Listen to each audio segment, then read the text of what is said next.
إلا بالله العلي العظيم. أعوذ بالله من الشيطان اللعين الرجيم. بسم الله الرحمن الرحيم. الحمد لله رب العالمين والعاقبة للمتقين والنار للمحسنين والكافرين. الصلاة والسلام على سيدنا ومولانا ومقتدانا وهادينا وشفيع ذنوبنا وطبيب قلوبنا أبي القاسم محمد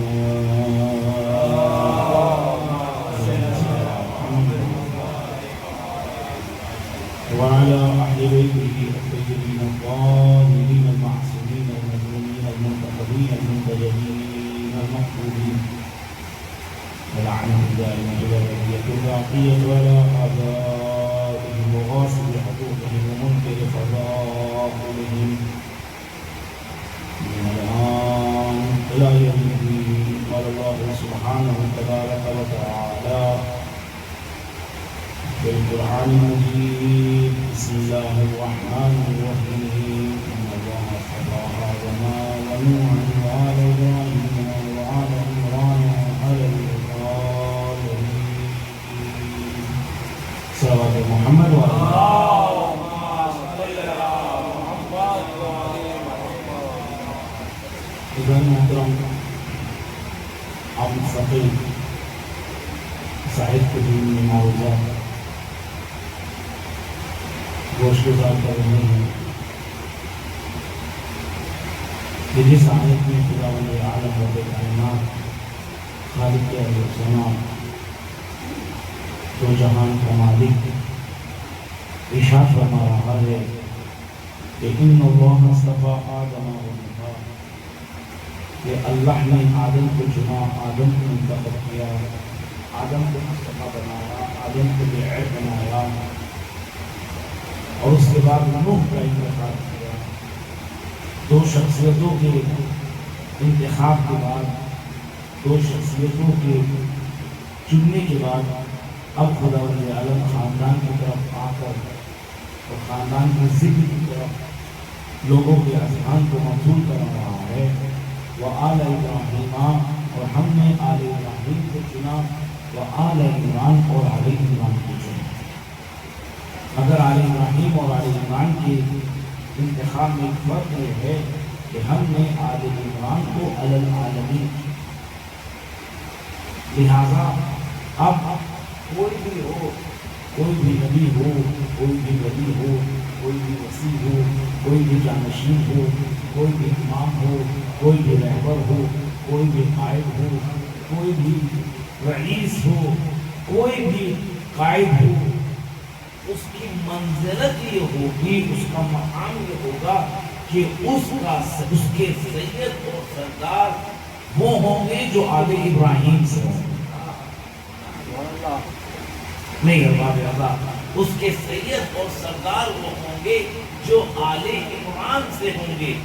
اب یہ آل عمران سے سید کون ہوگا؟ آل عمران سے امام کون ہوگا؟ یہ آل عمران سے ولی کون ہوگا؟ یہ آل عمران سے رہبر قائد کون ہوگا؟ یہ ولی ہوگا کہ جس کو خدا وند عالم نے ولایت عطا کی ہوگی۔ ٹھیک ہے، ہم نے گزشتہ تقاریر میں کہا کہ خدا وند عالم نے جناب آدم کا انتخاب کیا تو ان کو خلافت عطا کی، جناب نوح کا انتخاب کیا تو ان کو رسالت عطا کی، اور جناب آل ابراہیم کا انتخاب کیا تو ان کو امامت عطا کی، اور جب آل عمران کا انتخاب کیا تو ان کو ولایت عطا کی۔ لہذا اب جو بھی قائد ہوگا اس قائد کی منزلت یہ ہوگی کہ اس کا ایک امام ہوگا کہ جو امام آل عمران سے ہوگا۔ نہیں شاید کہ میں بات نہیں پہنچا پایا۔ دیکھیے، کوئی بھی قائد آپ تصور کر لیجئے، کوئی بھی امام، کوئی بھی رہبر آپ تصور کر لیجئے، اگر وہ خدا کی طرف سے نمائندہ ہے، خدا کی طرف سے اس کو قیادت عطا کی گئی ہے، خدا کی طرف سے اس کو رسالت عطا کی گئی ہے، خدا کی طرف سے اس کو وصایت عطا کی گئی ہے، خدا کی طرف سے اس کو امامت عطا کی گئی، تو اس کا کمال یہ ہے کہ وہ خدا کی طرف سے قائد ہے، مگر اس کے اوپر کمال یہ ہے کہ آل عمران اس کا بھی امام ہے۔ صلوات پڑھے بر محمد و آل محمد۔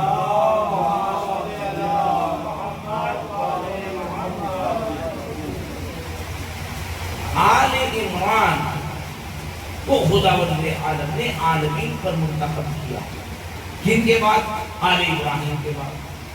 آل ابراہیم کا کوئی مقام کم نہیں ہے، لیکن توجہ چاہ رہا ہوں، آل ابراہیم کا مقام کوئی کم نہیں ہے۔ میں پھر اپنی بات کو دہرا رہا ہوں، دیکھیے خداوند عالم نے تمام اعمال میں جس چیز کو اہمیت، فوقیت، منزلت اور وقار اور شرف عطا کیا ہے وہ ہے نماز۔ اور نماز میں خداوند عالم نے تشہد رکھا، تشہد میں خداوند عالم نے آل ابراہیم کے اوپر سلام کو واجب قرار دیا۔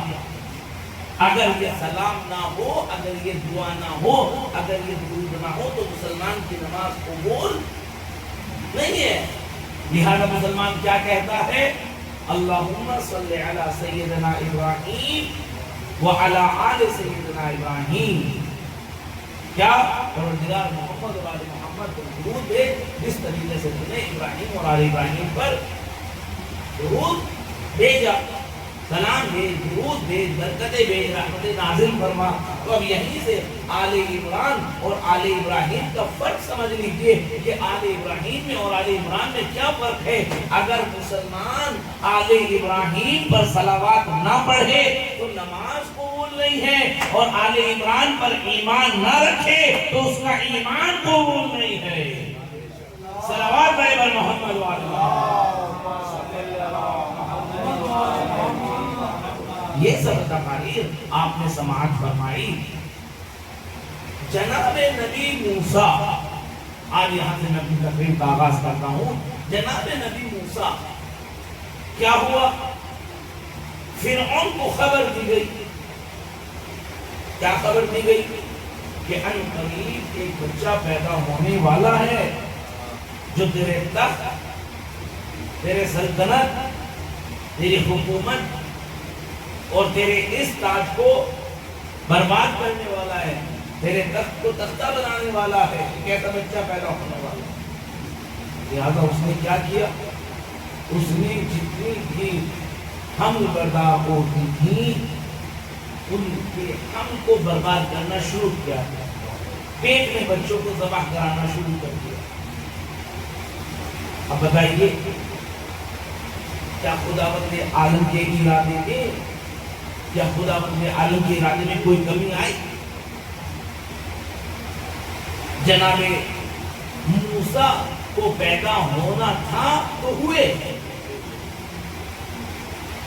فرعون پوری دنیا کو قتل کر دیتا، مگر جناب موسیٰ تب بھی دنیا میں آ گئی،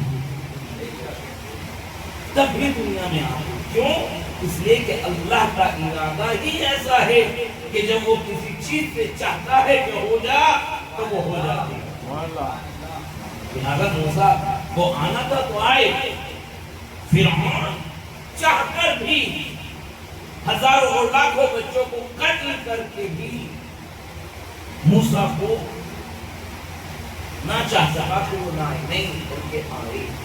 اچھا جب موسیٰ متولد ہوئے تو ہر گھر میں فرعون کے سپاہی جاتے تھے، تلاشی کرتے تھے، ہر گھر میں جا کر فرعون کے سپاہی جاتے تھے اور تلاشی کرتے تھے۔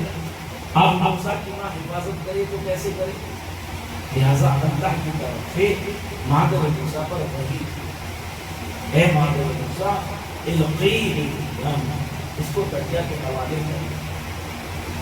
جناب مادر موسیٰ نے موسیٰ کو ایک صندوق میں رکھا اور صندوق میں رکھنے کے بعد دریا کے حوالے کر دیا، دریا کے حوالے۔ اب موسیٰ دریا کی نہروں پر بہتے ہوئے جا رہے ہیں۔ یہاں پر خداوند عالم نے موسیٰ کا ذکر کیا، مادر موسیٰ کا ذکر کیا، مگر ساتھ میں ایک شخصیت کا اور ذکر کیا۔ یہ کون سی شخصیت ہے؟ اس کا بھی تک سن لیجئے کہ کس طرح خداوند عالم نے اس شخصیت کا ذکر کیا۔ موسیٰ دریا کی روانی پر ہیں، دریا کی لہروں پر چل رہے ہیں، جناب موسیٰ کی بہن جناب موسیٰ کے تابوت کے ساتھ ساتھ چل رہے ہیں اس کی حفاظت کے لیے۔ موسیٰ دریا کے اندر چل رہے ہیں، دریا کی لہروں پر بہ رہے ہیں، اور مادر بہن خواہر جناب موسیٰ، ہمشیر جناب موسیٰ ساحل دریا پر چل رہے ہیں، جب تک کہ وہ تابوت کہاں نہ پہنچا؟ فرعون کے محل میں نہ پہنچا۔ جیسے ہی فرعون کے محل میں پہنچا، لیکن توجہ چاہوں آپ کے آسان عالیہ میری طرف متوجہ، جیسے ہی موسیٰ کے فرعون پیچھے سائڈ میں پہنچا اور زوجہ فرعون نے دیکھا کہ اس تابوت میں سے کسی بچے کے رونے کی آواز آ رہی ہے، تو ایک دم اس تابوت میں نکالا تو دیکھا کہ اس میں ایک بچہ ہے، جو ہنستا ہوا کھیلتا ہوا خوبصورت ترین بچہ۔ لہذا ہمشیر جناب موسیٰ، خواہر جناب موسیٰ تمام کو تمام منظر دیکھ رہے ہیں۔ اب جب بچے کو بھوک لگی، جناب موسیٰ کو بھوک لگی، دائیوں کو بلایا گیا، کسی دائیہ کا بھی دودھ جناب موسیٰ نے قبول نہیں کیا، کسی کا دائیہ کا بھی دودھ قبول نہیں کیا۔ اب جناب موسیٰ کی خواہر آگے بڑھی۔ اب دیکھیں یہاں سے خداوند عالم نے کس طریقے سے جناب موسیٰ کی خواہر کی ذمہ داری کو بیان کیا۔ خواہر موسیٰ آگے بڑھی، بلانے کے بعد کہا کہ میں تمہیں کیا ایک ایسی خاتون کے بارے میں بتاؤں کہ جس بچے کو دودھ پلائے؟ کہا ہاں بتاؤ۔ خواہر موسیٰ گھر گئی، اپنی ماں کو بلا کے لائی، اور بچہ جناب موسیٰ دوبارہ اپنی ماں کی آغوش میں آیا۔ دیکھیں جب ہم اپنے تمام کام خدا کے حوالے کر کے دیتے ہیں، جب ہم سارے کام اپنے خدا کے حوالے کر دیتے ہیں تو اگر چراغ بجھنے بھی والا ہوتا ہے مگر اس چراغ کو لو دینے والی اس قدرت کی ذات ہوتی ہے۔ صلوات پڑھے گا محمد و آل محمد۔ لہذا اپنے بلبوتے پہ کوئی کام نہ کریں، اپنی طاقت پہ کوئی کام نہ کریں، اپنے مسلس پہ کوئی کام نہ کریں، اپنی طاقت پہ کوئی کام نہ کریں، نہ بلکہ اگر طاقت کے بلبوتے پر کام کرنا ہے تو خدا کی طاقت کے بلبوتے پر کام کریں، اس ایمان کے بلبوتے پر کام کریں جس اللہ کے اوپر اب آپ ایمان رکھتے ہیں، اس لیے کہ ہماری قوت کیا ہے، ہماری طاقت کیا ہے، ہماری قدرت کیا ہے، ہماری منزلت کیا ہے۔ جب اس کی قدرت کے حوالے کر دیں گے تو اس کی طاقت ہی ہمیں بچانے والی ہوتی ہے۔ صلوات پر محمد و آل محمد۔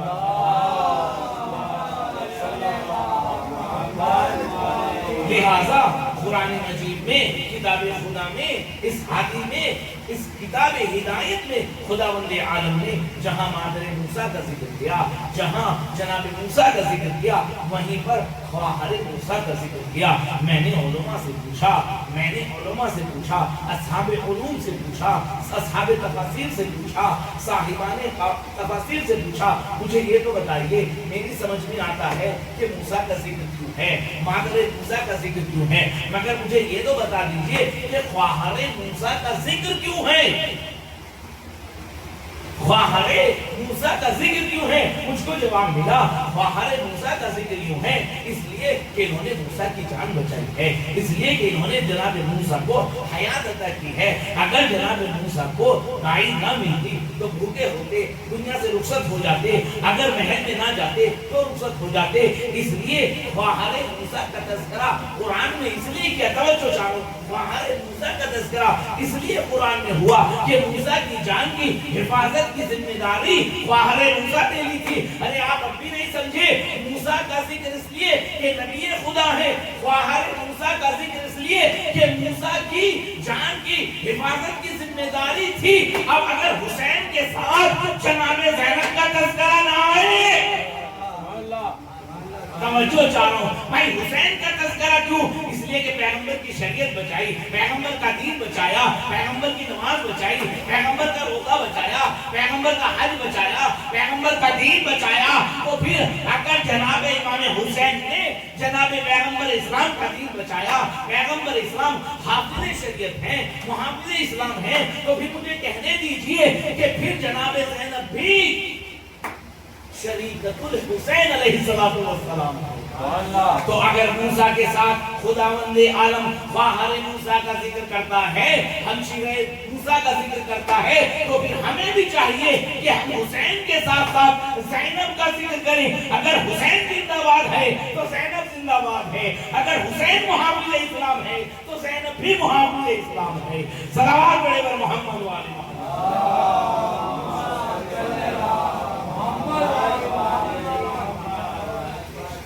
اسی لیے خداوند عالم نے قرآن مجید میں موسیٰ، مادر موسیٰ اور باہر موسیٰ کا ذکر کیا. کیوں؟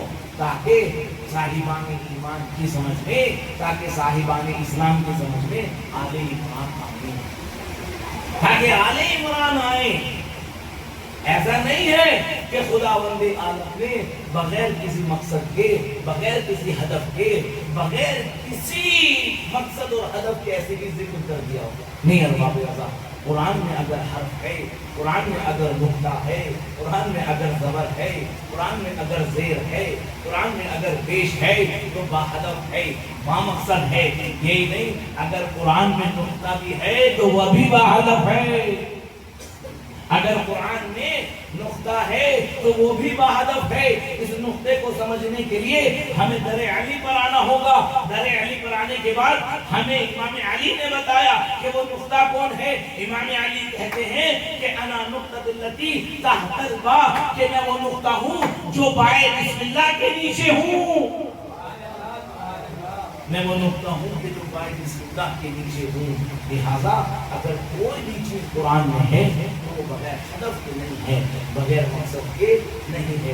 اسی آل عمران کو سمجھنے کے لیے، تاکہ ہم آل عمران کو سمجھیں، پیغمبر اسلام نے ارشاد فرمایا، اے علی، اے علی، اوتیت ثلاثہ، تمہیں 3 چیزیں عطا کی گئی کہ جو مجھے بھی نہیں عطا کی گئی. اللہ اکبر. آل عمران کا منظر دیکھیں کہ آل عمران کیا ہے.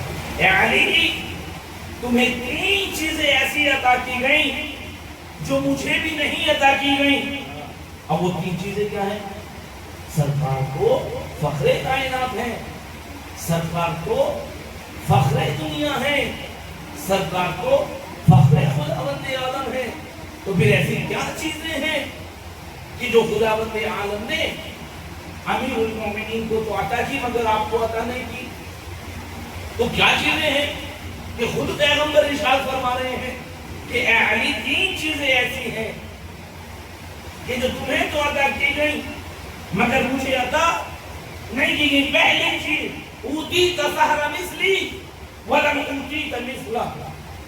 اے علی، پہلی صفت، پہلی خاصیت جو خداوند عالم نے تمہیں عطا کی مگر مجھے نہیں عطا کی، وہ یہ ہے کہ اے علی، جیسے سسر تمہیں ملے.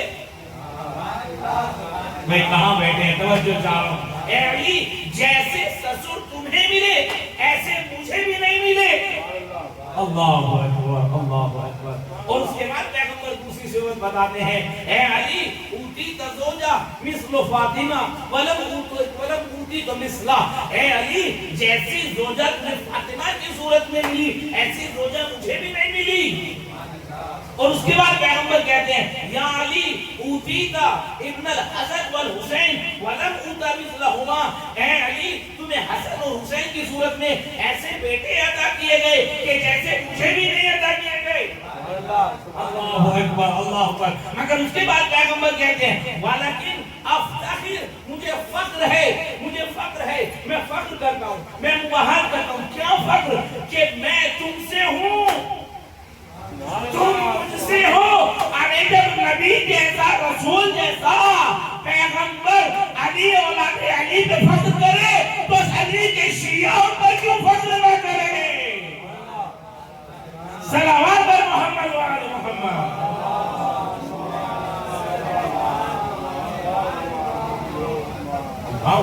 جب نبی ان پر فخر کریں تو کیوں علی کے شیعہ ان پر فخر نہ کریں؟ اور ارباب رضا ایسے نہیں، خداوند عالم قرآن مجید میں ارشاد فرماتا ہے کیا کہ تمہارا صاحب اور صاحبوں کو، یہ جو تمہارا نبی ہے یہ مجنون نہیں ہے۔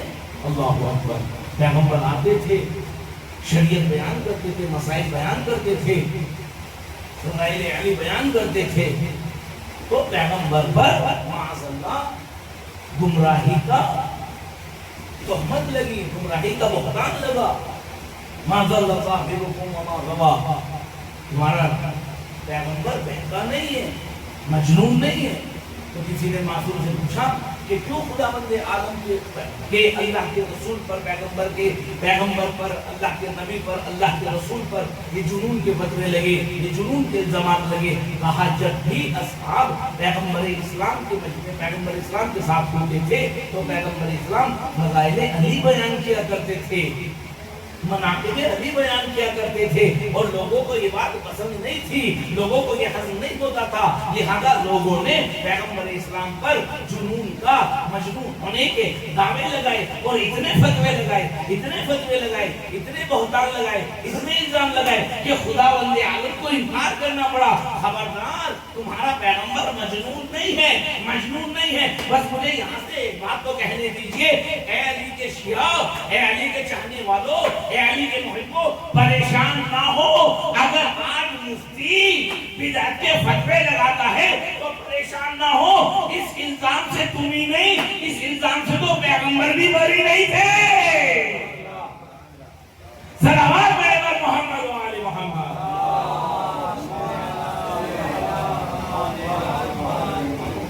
اللہ اکبر۔ لہذا جناب مادر موسیٰ نے موسیٰ کو دریا کے حوالے کیا، دریا کے حوالے کیا۔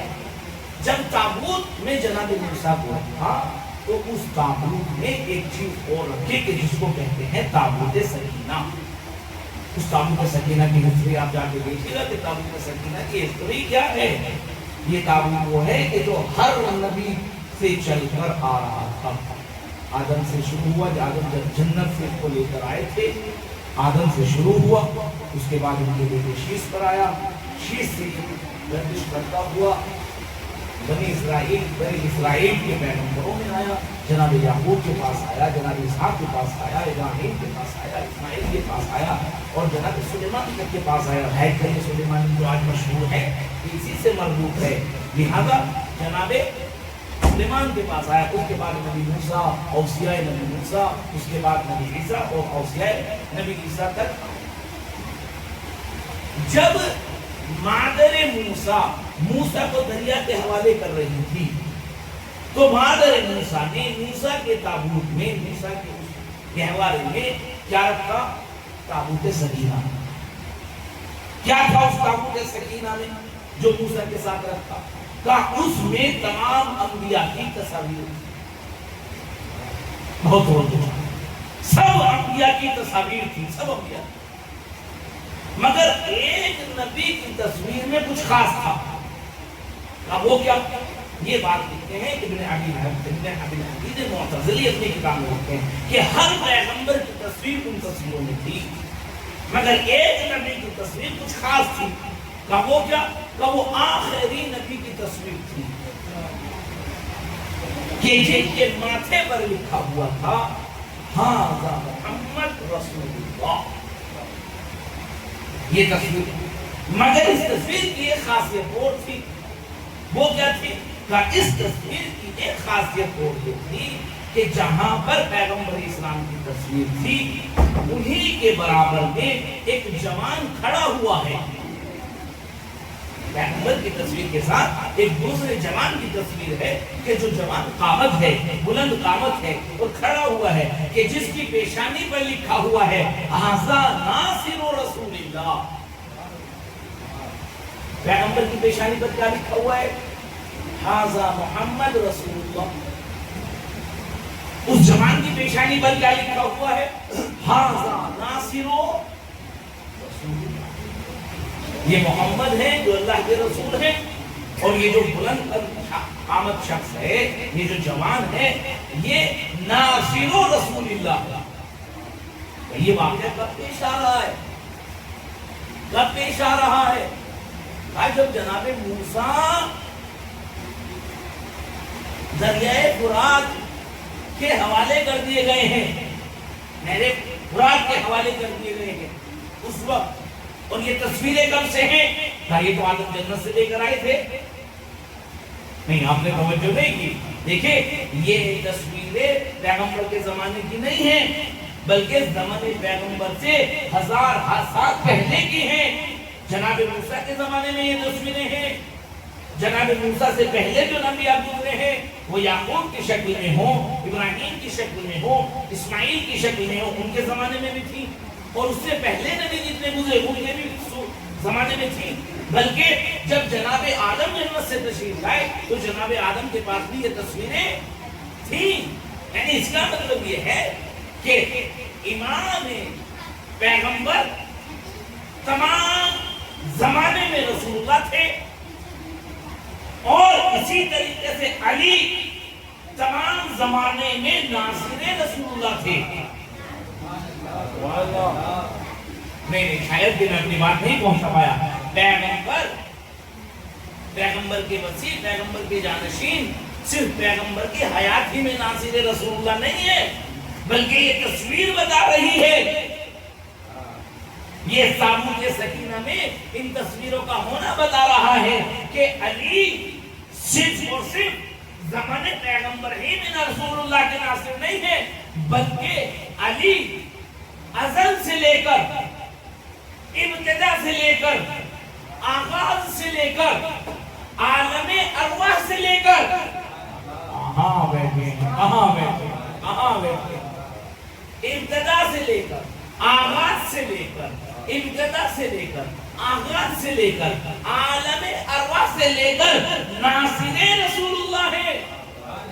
بس مجھے یہاں پر ایک بات کہنے دیجئے، اگر علی ابتدا سے، ازل سے، ابتداء حیات سے، ازل حیات سے، زمانے عالم ارواح سے ناصر رسول اللہ ہیں، تو اب اگر ہم علی کو مدد کے لیے بلائیں تو جو عالم ارواح میں آیا ہو وہ اب کیوں نہ آئے گا؟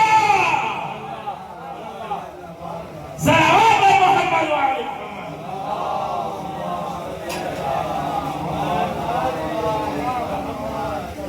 لیجیے آپ کے اذہان کو اور قریب کر دوں. میں ایک ایسی شخصیت کا ذکر کرتا ہوں کہ جو شخصیت پیغمبر اسلام کے ساتھ ہے، جو شخصیت پیغمبر اسلام کے ساتھ ہے، اور وہ شخصیت مدینے میں بھی پیغمبر کے ساتھ ہے، اور وہ شخصیت مکے میں بھی پیغمبر کے ساتھ ہے. اس شخصیت کی خاصیت کیا ہے؟ اس شخصیت کی خاصیت یہ ہے کہ اس نے اپنی بیٹی کو جناب پیغمبر اسلام کی زوجیت میں دی ہے. اس شخصیت کی خاصیت کیا ہے؟ اس شخصیت کی خاصیت یہ ہے کہ جب یہ ذکر آتا ہے کہ بوڑھوں میں سب سے پہلے ایمان کون لے کر آیا، بوڑھوں میں سب سے پہلے ایمان کون لے کر آیا، تو ان صاحب کا ذکر سب سے پہلے ہوتا ہے. اس شخص کی شخصیت اور خاصیت یہ ہے کہ انہوں نے دعویٰ کیا کہ ہمیں قرآن جیسی کتاب کافی ہے. ان شخصیت نے دعویٰ کیا کہ ہمیں قرآن جیسی کتاب کافی ہے، مگر تاریخ گواہ ہے، کتابیں گواہ ہیں، تاریخ اسلام گواہ ہے کہ جب اس شخصیت نے کوئی بھی مسئلہ، کوئی بھی فتویٰ، کوئی بھی حکم قرآن سے جاری کیا، تفسیر سے جاری کیا، تو جاری کرنے کے بعد، حکم کہنے کے بعد یہ الفاظ ان کی زبان پر ضرور آئے، لولا علی لہلک عمر، لولا علی لہلک عمر، کہ اگر علی نہ ہوتے تو عمر ہلاک ہو جاتے. ہماری کتابوں میں نہیں، میں اپنی کتابوں کی بات نہیں کر رہا ہوں، اہل سنت اپنی کتابوں میں لکھتے ہیں کہ 72 مرتبہ حضرت عمر کو یہ کہنا پڑا کہ اگر علی نہ ہوتے تو عمر ہلاک ہو جاتے، اگر علی نہ ہوتے تو حضرت عمر ہلاک ہو جاتے. یعنی یہ کتاب، یہ روایت، یہ بات آپ کی کتابوں میں لکھی ہوئی ہے کہ امام علی نے 72 مرتبہ حضرت عمر کی مدد کی. 72 مرتبہ حضرت عمر کی مدد کی، اور اس طریقے سے مدد کی کہ اگر مدد نہ کرتے تو حضرت ہلاک ہو جاتے. بس مجھے آپ کے مجمع میں آپ کے گوشت گزار یہ بات کر دینی چاہیے کہ جب علی 72 مرتبہ اپنے دشمن کی مدد کر سکتے ہیں تو کیا قیامت میں ایک مرتبہ اپنے شیعوں کی مدد نہیں کریں گے؟ نعرہ حیدری، نعرہ حیدری، نعرہ صلوات.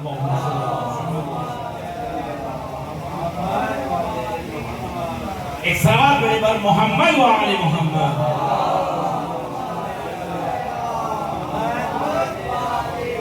ابھی یہاں پر ابن ابی الحدید کا ذکر ہوا. اب میں ایک چیز اور آپ کو امام علی کے حوالے سے سنانا چاہتا ہوں. امام علی کے حوالے سے ابن ابی الحدید معتزلی کہتے ہیں کہ علی اس شخصیت کا نام ہے کہ جس میں ضد جمع ہو جاتی ہے. ضد جمع نہیں ہوتی، یا دن ہوگا یا رات ہوگا. کبھی ایسا منظر نہیں دیکھا ہو کہ وہی وقت دن میں بھی ہو وہی وقت رات میں بھی. اسے کہتے ہیں ضدان. قاعدہ فقہ علم منطق کا ایک قاعدہ ہے کہ ضدان جمع نہیں ہوتی. ضدان لا یجتمعان. مثلا ایک ہی وقت ایک ہی لمحے میں اسی وقت دن بھی ہو رات بھی ہو، یہ ممکن ہے نہیں. ایک کپڑا ایک ہی جگہ سے ایک ہی وقت میں کالا بھی ہو اور سفید بھی ہو نہیں. یا تو کالا ہو گیا سفید اسی طریقے سے دن ہوگا یا رات ہوگا. مگر ابن ابی الحدید معتزلی کہتے ہیں کہ علی اس شخصیت کا نام ہے کہ جس میں ضدان جمع ہو جائے. اب وہ کہتے ہیں کیسے؟ اب وہ بیان کرتے ہیں 3 مقامات ایسے ہیں کہ جہاں پر ہم دیکھتے ہیں کہ علی میں 2 ضدان جمع ہو جائے. کیسے؟ وہ کہتے ہیں کہ شخص یا تو ظاہر ہوگا یا حاضر ہوگا. ایسا نہیں ہو سکتا کہ ایک ہی شخص ظاہر بھی ہو اور حاکم بھی ہو. میں اپنے بچوں کے لیے ظاہر کہتے کسے ہیں؟ ظاہر کسے کہتے ہیں؟ ظاہر کہتے ہی اس کو ہیں جس نے خدا کے لیے دنیا کو ترک کر دیا ہو. بھائی اتنا کھائے جتنی ضرورت ہے، اتنا پہنے جتنی ضرورت ہے، اتنا دنیا سے لے کے جتنی ضرورت ہے. لہذا اگر انسان ظاہر ہے تو حاکم نہیں ہو سکتا، اور اگر حاکم ہے تو پھر ظاہر نہیں ہو سکتا. اس لیے کہ جب حاکم بنے گا تو اب اتنے پہ قناعت نہیں کرے گا جتنی کی ضرورت ہے، نہیں بلکہ اس سے بھی آگے جائے گا. اب اس کے بعد کہتے ہیں کہ علی پہلی شخصیت ہے کائنات کی. اللہ اکبر، اللہ اکبر. کیا سن رہے ہیں آپ بات؟ ابن ابی الحدید معتزلی کہتا ہے علی پہلی شخصیت ہے کہ جو ظاہر بھی ہے اور حاکم بھی ہے.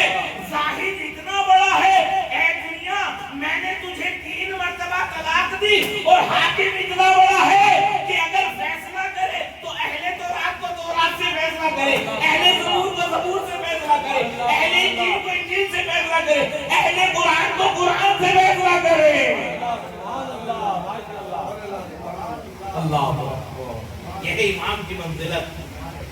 معتزلی کہتا ہے کہ 2 چیزیں، 2 ضد، یا ظاہر ہوگا انسان یا حاکم. ایسا نہیں ہو سکتا کہ ظاہر بھی ہو رہا ہے سوائے مولا امیر المؤمنین کے مولائے متقیان.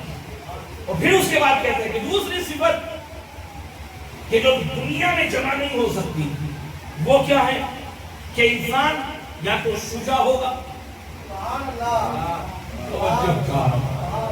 یا صرف سخی ہوگا. ایسا نہیں ہو سکتا کہ ایک انسان شجاع بھی ہو اور سخی بھی ہو. ایسا نہیں ہو سکتا کہ انسان شجاع بھی ہے اور سخی بھی. وہ کہتے ہیں کہ امام علی ایسی شخصیت ہے جو شجاع بھی ہے اور سخی بھی ہے. کیسے؟ وہ کہتے ہیں کہ امام علی اپنے کسی دشمن کا پیچھا کر رہے ہیں، امام نے دیکھا کہ اس کی تلوار ٹوٹ گئی ہے. اللہ اکبر. امام نے دیکھا کہ اس کی تلوار ٹوٹ گئی. جیسے ہی امام نے دیکھا کہ اس کی تلوار ٹوٹ گئی، اب یہ شجاعت کا تقاضا ہے یہ شجاعت کا تقاضا ہے کہ جس کے پاس ہتھیار نہ اس پر حملہ نہ کیا جائے. لہذا امام علی نے وہیں سے گھوڑے کو موڑ دیا. تلوار پاس نہیں ہے, مقابلے نہیں تھے پر حملہ نہیں کیا جائے. یعنی یہ شجاعت ہے. سخاوت کیسی ہے؟ امام علی اپنے گھوڑے پر جنگ کر رہے ہیں, میدان قتال میں ہیں. کسی نے کہا, دشمن جب مقابلے پہ آیا تو علی سے کہا, اے علی بہت بہادر ہو. کہا بہت بہادر ہوں. کاش جنگلو رہو, کاش جنگلو رہو. کہا بہت زیادہ بہادر ہو, کہا بہت زیادہ بہادر ہو. کہا علی اپنی تلوار مجھے دے دو. اللہ اکبر. کہا علی اپنی تلوار مجھے دے دو. جیسے ہی امام علی سے سوال ہوا کہ اپنی تلوار مجھے دے دو, امام علی نے تلوار دشمن کے حوالے کر دی.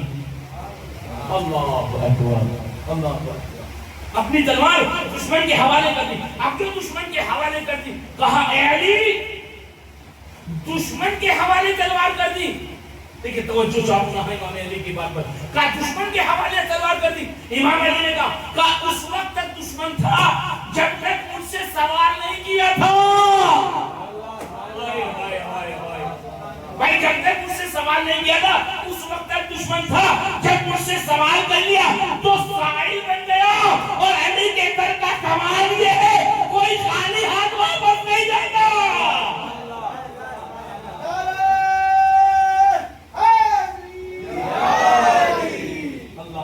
دشمن ہی کیوں نہ ہو, خالی ہاتھ واپس نہیں جاتا. اچھا اب جب تلوار دشمن کے ہاتھ میں آ گئی, امام علی کو ہو گئے. امام علی کے ہاتھ میں تلوار نہیں ہے, بغیر اسلحے کے. اسلحہ کس کے پاس؟ دشمن کے پاس. اب دشمن سے ایک جملہ کہا, ایک کلمہ کہا, ایک بات کہی, اے علی اب تمہیں میرے شر سے کون بچائے گا؟ اللہ, اب تمہیں کون بچائے گا؟ تو امام علی کہتے ہیں کہ وہی بچائے گا کہ جس نے تیرے ہاتھ میں تلوار دلوائی ہے. وہی دلوائے گا جس نے تیرے ہاتھ میں تلوار دلوائی ہے. اگر علی تلوار ہو تب بھی وہ محافظ ہے, اور تلوار نہ ہو تب بھی وہ محافظ ہے. صلوات پڑھے گا محمد وعلی محمد.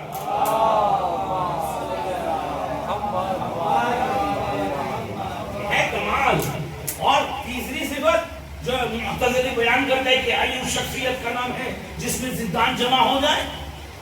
یا تو انسان زاہد ہوگا یا حاکم ہوگا. علی وہ ہے کہ جس میں زہد اور حاکمیت ایک ساتھ آ جائے.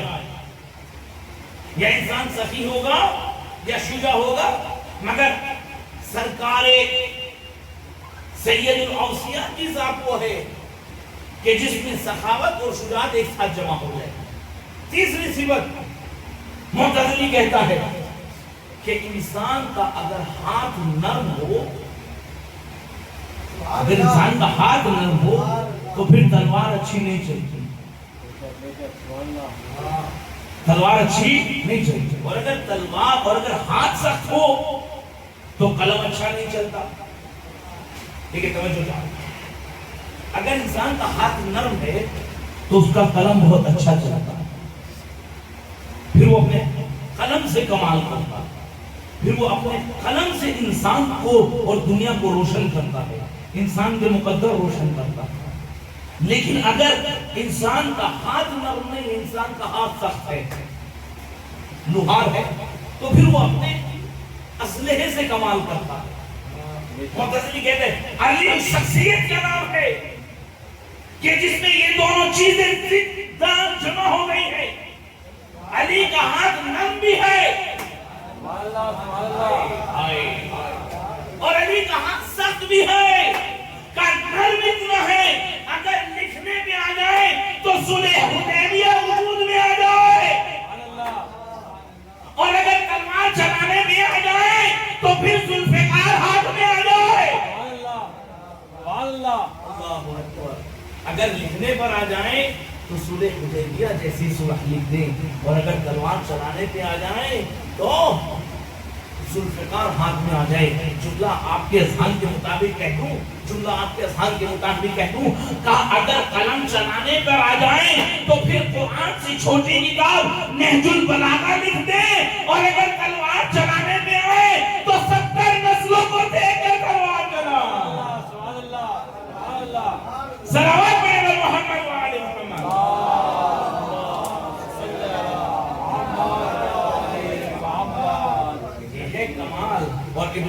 ابھی حدیث معتزلی کے جو میں اشعار میں آپ کو سنانا چاہتا ہوں، صلوات پڑھیں محمد والے اللہم صلی اللہ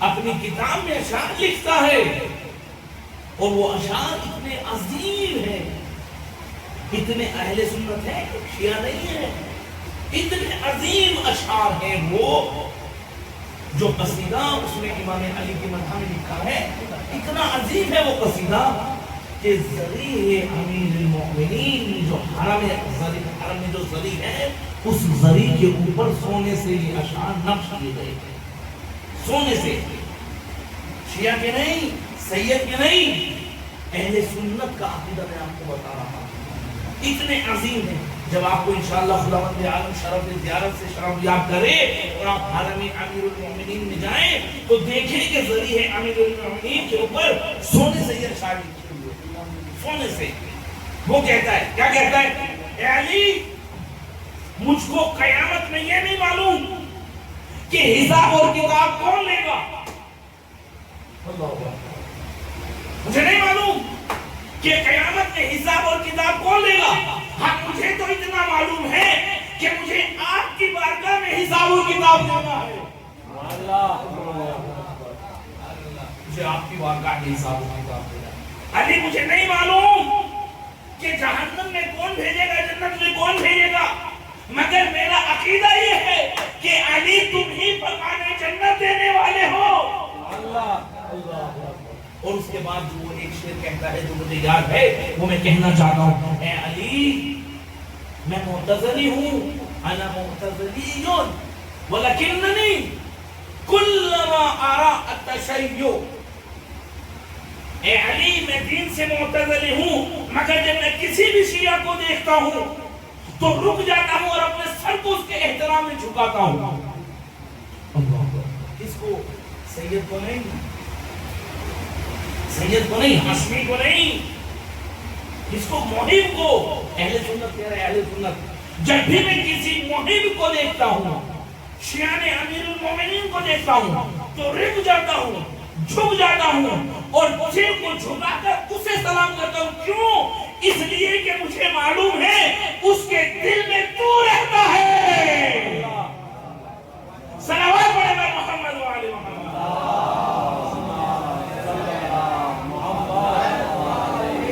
اللہ اکبر۔ یہ ہے ابن عبد الحمید المعتزلی کے ارباب اعظام، جتنے فضائل امیر المؤمنین کے ہیں اہل بیت اطہار علیہ السلام کے، اتنی ہی مسائل اہل بیت اطہار پر ہر ایک مسائل برداشت کریں۔ آج ساتھ عظیم نصیحت مقاتل بیان کرنے کے ساتھ تاریخ وہ تاریخ ہے کہ جس تاریخ میں خیام امام حسین میں پانی ختم ہوگا۔ اللہ اکبر، ساتھ کو پانی ختم ہوگا۔ آپ تصور تو کریں کہ ساتھ کو پانی ختم ہوا ہے، 10 محرم کو تک اصحاب امام حسین کے بچے، امام حسین کے عریضہ وہاں پانی بغیر پانی کی کس طرح رہے۔ اللہ ساتھ تاریخ ہے، اور آج جس شہید کی شہادت سے یہ تاریخ منسوب ہے وہ امام حسن کا یتیم اور ام فرما کا یتیم، کون؟ حاصل ابن حسن۔ شب عاشور ہر بیوی اپنے والی و وارث کو، اپنے بچے کو وصیت کرتے ہیں، زینب اور محمد کو وصیت، ام کلثوم جناب عباس کو وصیت، رباب شیر خان کو وصیت، لیلا علی اکبر کو وصیت، اور جناب ام فروا قاسم کو وصیت۔ کیا تحقیق کر رہی ہیں، کیا وصیت کر رہی ہیں؟ ارباب اعظم، اگر وصیت کے الفاظ آپ سنیں تو قسم خدا کی جگر خون کے آنسو، ام فرما کہتی ہے کہ اے قاسم تم چھوٹے ضرور ہو، تمہارا سن چھوٹا ہے، مگر تم حسن کے بیٹے، کل کو تمہیں اپنی شہادت پیش کرنی۔ اے قاسم تمہارا بابا حسن ہے جو علی کا بیٹا ہے، لہذا تمہیں کل شہادت پیش کرنی ہے۔ مگر اس کے ساتھ ساتھ تم فرماتے ہیں فکرے کا اضافہ کر دیا، حسن کے لال قاسم اگر کل تم نے اپنی شہادت اپنے ابو جان کے قربان نہ کی تو یہی کہا جائے گا کہ ام فرما کے دودھ میں کمی تھی۔ اے قاسم کل میرے دودھ کی لاج رکھ لینا۔ اللہ اکبر، کتنا عظیم جملہ جناب ام فرما نے کہا۔ اے قاسم، اے قاسم، ارے اپنے ماں کے دودھ کی لاج رکھ لینا، عصر عاشور کہیں شہادت کو قبول کرتا، شہادت دیتا اور اللہ اس کی شہادت کو قبول کرتا۔ ام فرما نے دیکھا کہ جناب قاسم ابھی تک زندہ ہے، تو ایک مرتبہ قاسم کو بلایا، قاسم بیٹا، قاسم بیٹا، کیا ماں کو سرخرو نہیں کرو گے؟ کیا ماں کو سرخرو نہیں کرو گے؟ ارے تمہیں تمہاری ماں کو، تمہاری دادی کو اپنا چہرہ دکھانا ہے۔ اے قاسم اگر تم نے شہادت نہ دی، ارے یہ ماں کیسے فاطمہ کو سرخرو کرے گی؟ ایک مرتبہ جناب قاسم نے کہا، مادر گرامی، مادر گرامی، میں متعدد بار لوگوں کی خدمت میں گیا مگر مجھے اجازت نہ ملی، مگر مجھے اجازت نہ ملی۔ ہر مرتبہ میرے چچا نے یہی کہا، اے قاسم ارے تم میرے بھائی کی علامت ہو، اے قاسم تم میرے بھائی کی نشانی ہو، اے قاسم ارے ابھی تم چھوٹے ہو۔ اللہ اکبر، خدا آپ کے گریے کو قبول کرے، آپ کی آوازوں کا رحمت اور برکت نازل فرمائے۔ آپ کا ایک آنسو اتنا گراں قدر ہے کہ روایت بیان کرتی ہے، ایک آنسو اتنا عظیم ہے کہ اگر جہنم کی آگ میں ایک آنسو ڈال دیا جائے تو جہنم کی آگ گلزار ہو جائے۔ اتنا عظیم ہے، کیوں عظیم ہے؟ اس لیے کہ فاطمہ کے لال بھی گریہ کر رہے ہیں، فاطمہ کے لال کی مصیبتوں پر گریہ کر رہے ہیں۔ جس پر کوئی نہ رویا اس پر ہم گریہ کر رہے ہیں۔ اللہ اکبر، قاسم بیٹا ارے کیا قربانی نہ دو گے؟ قاسم کیا اپنی ماں کو سرخوری نہ کرو گے؟ ماں متعدد بار چچا کی خدمت میں گیا مگر اجازت نہ ملی۔ ابھی قاسم پریشان حال تھے، ابھی قاسم مضطرب تھے۔ ایک مرتبہ امام حسن کی وصیت یاد آئی، اے بیٹا قاسم جب تم اپنے آپ کو مصیبت میں پاؤ، پریشانی میں پاؤ، عالم حیرانی میں پاؤ اور تمہیں کوئی نتیجہ نہ مل سکے تو یہ تعویذ کھولنا، یہ اپنے بازو سے تعویذ کھولنا اور جو کچھ اس میں لکھا ہوا ہو اس پر عمل کرنا۔ اللہ اکبر، جناب قاسم نے اپنے بازو سے اس تعویذ کو نکالا، اب جو پڑھا، اللہ اکبر، جناب قاسم کو یقین ہو گیا کہ اب مجھے شجاعت میں جہاد مل جائے گا، شہادت کی چیز مل جائے گا۔ جناب قاسم نے وہ تعویذ ہاتھوں میں لیا اور ہاتھوں میں لینے کے بعد اپنے چچا کی خدمت میں آئے اور آنے کے بعد کہا، چچا جان یہ بابا کا تعویذ ہے، یہ بابا کی وصیت ہے۔ ارے جیسے ہی بابا کی وصیت، بھائی کی وصیت کو سنا، ایک مرتبہ تعویذ امام حسن کو ہاتھوں میں لیا اور آنکھوں پر لگایا اور اتنا گریہ کیا کہ امام حسین نے اتنا گریہ کیا کہ تاریخ بتاتی ہے کہ وہ تعویذ گیلا ہو گیا۔ اللہ اکبر، ایک مرتبہ اب جو امام نے اس تعویذ کو پڑھا اور کہا کہ اے میرے بھائی، ارے کربلا کے میدان میں قاسم کو اس نے جہاد دے کر میری شہادت کو کربلا کے شہیدوں میں نام لکھوا دے۔ اللہ اکبر، اب جناب قاسم مقتل کے لیے آمادہ کیا گیا۔ اللہ اکبر، زرہ پہنائی گئی، سر پر کھولا پہنایا گیا اور ایک مرتبہ جناب قاسم کو گھوڑے پر سوار کیا گیا۔ تاریخ بتاتی ہے اور مقاتل بیان کرتے ہیں، جب جناب عباس نے اور امام حسین نے قاسم کو گھوڑے پر سوار کیا ہے تو آپ کے پیر زرہ تک نہیں پہنچتا، آپ آپ کے پیر وہاں تک نہیں پہنچتے. اللہ اکبر. سوار کیا. اب جب سوار کیا قاسم نے شہادت کے جوہر دکھائے. شہادت کے جوہر دکھائے. جناب قاسم جوہر دکھا رہے ہیں. ایک مرتبہ کسی شکی نے جناب قاسم پر حملہ کیا. اللہ اکبر.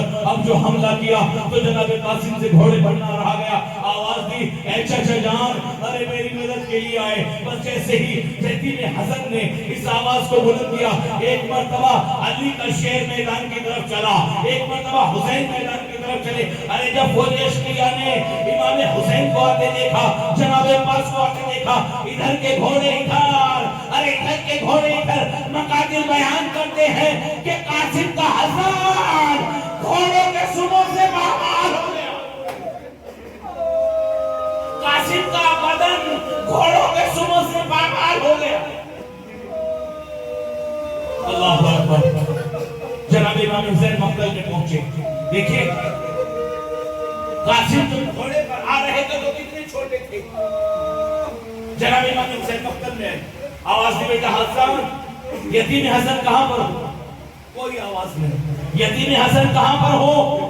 کوئی جواب نہیں. مگر تیسری مرتبہ جب امام نے کہا کہ اے حسن کے لال تمہیں وقت کا امام ملا دیتا ہے. مقاتل بیان کرتے ہیں کہ قاسم کے لاش کے ٹکڑے ہوا میں بلند ہوئے. اللہ اکبر.